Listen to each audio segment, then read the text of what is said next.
Kalau ingin dipercepat, minta dengan thalabul amri, permohonan mendesak. Nggak tahu apa yang terjadi? Begitu bermohon seperti itu, lihat ayat 39-nya, seketika langsung dikabulkan. Antara berdoa dengan dikabulkan tidak ada jeda. Jadi begitu selesai berdoa, seketika dikabulkan. Tempat khusus untuk mendekat kepada Allah. Tidak harus berada di masjid. Mihrab itu salah satu di antara 3 tempat istimewa yang disebutkan dalam Al-Quran. Di antara fungsinya mihrab, mempercepat terkabulnya doa, plus mendatangkan rizki dari sisi yang tidak diduga. Itu rahasia besar. Nanti ada 3 tempat dalam Al-Quran. Nanti ada masjid, ya disebutkan pertama di Quran surah kedua ayat 114. Nanti ada musalla, disebutkan pertama di Quran surah kedua ayat 125. Kemudian yang ketiga ada mihrab. Ini yang pertama disebutkan di Quran surah ketiga Imran ayat ke-37. Saya tidak mau berbincang tentang ini. Yang saya ingin bincangkan adalah, perhatikan kalimatnya. Setiap Nabi Zakaria mengantarkan kebutuhan Maryam yang sedang ibadah di mihrab, mendekat kepada Allah. Tiba-tiba apa yang terjadi? Semua yang dibutuhkan sudah ada di mihrabnya, bahkan sebelum Nabi Zakaria mengantarkannya. Perhatikan ayat ke-37-nya. Fataqabbalaha rabbuha biqabulin hasanin wa ambataha nabatan hasana wa kafalaha Zakaria. Jika orang tua sudah berikhtiar dengan baik sedap di kandungan, doanya dimaksimalkan, dicari orang baik untuk mewujudkan visinya, dicarikan tempat terbaik untuk mendidiknya, maka Allah akan terima semua ikhtiar orang tua itu. Jika Anda jadi orang tua yang dekat dengan Allah, Anda rencanakan anaknya, cari guru yang benar, cari tempat yang baik, sekolah yang mendekatkan dengan Allah, maka semua ikhtiar Anda akan diterima oleh Allah Subhanahu wa taala. Ketika diterima, wa ambataha nabatan hasana, maka Allah akan menjaga anak Anda sampai dia tumbuh mendekat kepada Allah Subhanahu wa taala. Anda bisa menjaganya di dalam rumah, tapi siapa yang memastikan anak Anda mendapatkan teman terbaik ketika di sekolahnya? Rizki yang halal, makanan yang benar ketika dia belajar. Karena tak jarang orang tua mendidik di rumah, tapi anak mendapat pengaruh yang tidak baik di luarnya.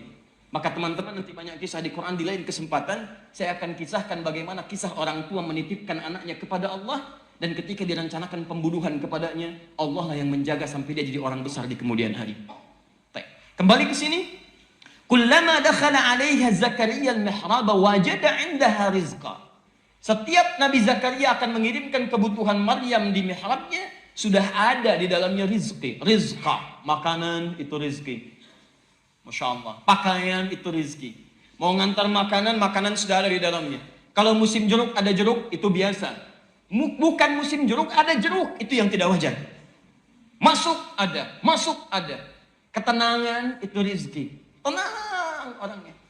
Ingat, rizki itu jangan selalu diartikan teman-teman sekalian dengan harta yang dipegang. Ketenangan tidak dipegang, tapi itu rizki kadang lebih penting daripada yang dipegang. Ayo antum, pilih mana? Kaya tapi gelisah, atau miskin tapi tenang. Tidak ada yang ketiga, jangan nekat. Pilih ketiga, keluar dari sini. Kaya tapi gelisah, atau miskin tapi tenang. Semoga Allah ampuni dosa antum. Ayo sini. Dan saya juga. Fokus. Keturunan itu rizki. Awas, keturunan itu rizki. Yang mau saya sampaikan, begitu mendapati ini semua bingung Nabi Zakaria. Pada saat itu heran maksudnya, bertanya, ya Maryamu anna laki hadha. Maryam, dari mana semua ini? Setiap saya antarkan sudah ada. Beliau mengerti sebetulnya ini dari Allah, paham. Tapi beliau ingin mengkonfirmasi kembali, dari mana, bagaimana cara mendapatkan ini? Amalan kamu apa? Apa kata Maryam? Qalat huwa min indillah. Ini semua dari Allah. Nah, kalimat ini yang mau saya bagi dengan kita semua. Perhatikan poinnya. Innallaha yarzuqu may yasha' bighairi hisab. Allah akan memberikan rizki pada siapa yang ia kehendaki tanpa batas. Perhatikan, kalimat Quran yang mengatakan Allah akan memberikan rizki pada siapa yang dikehendaki.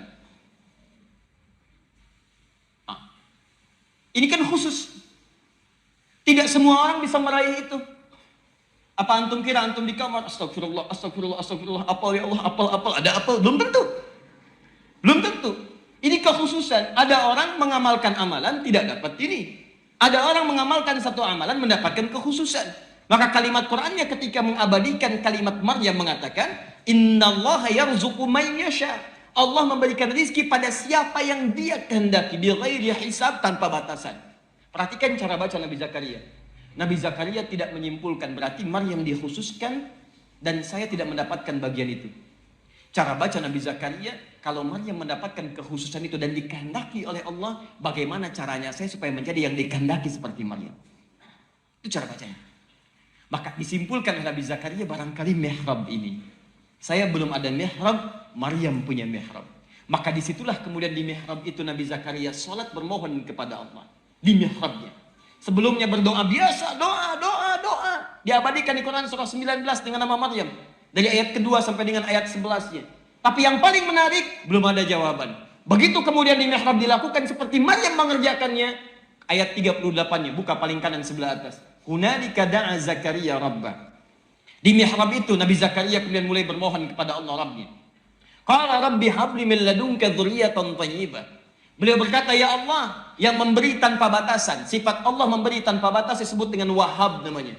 Ini adab dalam Al-Quran. Kalau Anda ingin bermohon, di antara adabnya cari kalimat-kalimat nama-nama Allah yang mulia, Al-Asma'ul Husna sebelum permohonan.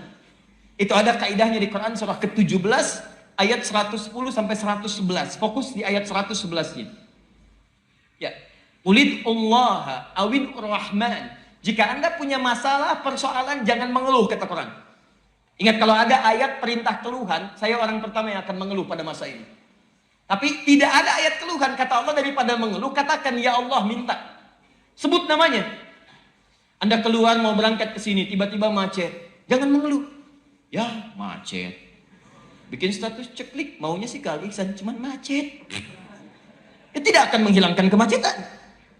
Sebut nama Allah, ya Allah, minta, mohon, berdoa. Awir Rahman, tak sebut namanya. Tapi yang hebat, lihat ujung ayatnya. Ayyamma tada'u falahul asma'ul husna.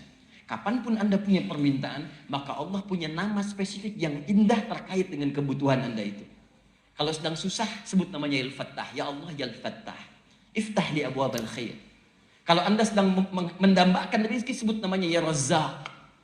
Kalau yang ada iseng di pekerjaan, Anda minta dilindungi, sebut namanya ya Al-Malik, ya Al-Jabbar. Kesulitan banyak, sebut namanya ya Sabar. Nggak usah disebut semua, nanti Anda repot. Ya Allah, ya Al-Malik, ya Al-Qudus, ya Rahman, ya Rahim, dan sebagainya. Anda nggak minta, dikasih, repot Anda.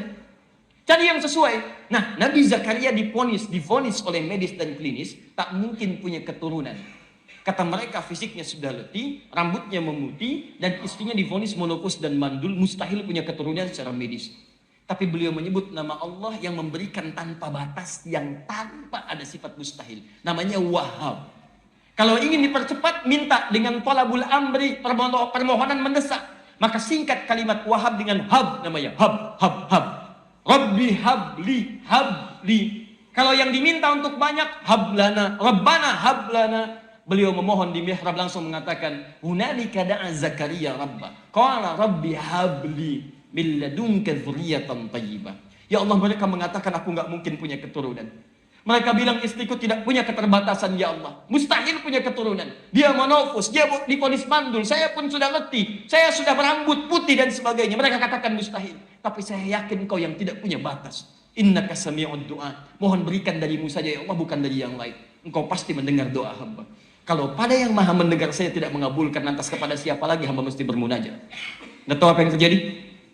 Begitu bermohon seperti itu, lihat ayat 39-nya, seketika langsung dikabulkan. Fanadatul malaikah, tanpa jeda pakai fa, harfu atfin rabitin baina syai'aini bila hudud. Huruf fa, huruf menyambungkan dua peristiwa tanpa jeda. Peristiwa pertama berdoa, peristiwa kedua dikabulkan doanya. Antara berdoa dengan dikabulkan tidak ada jeda. Jadi begitu selesai berdoa, seketika dikabulkan.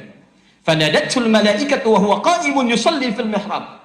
Tiba-tiba dikabulkan doanya seketika, sedangkan beliau baru selesai berdiri. Berdoa, belum selesai doanya, belum selesai sholatnya.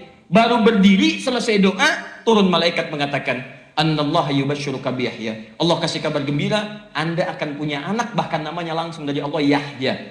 Artinya hidup. Yang mustahil menurut manusia, lahir dari rahim seorang perempuan yang monofus dan mandul bayi hidup. Kata Allah, kamu panggil saya yang tidak punya batas, saya berikan yang mustahil menurut manusia.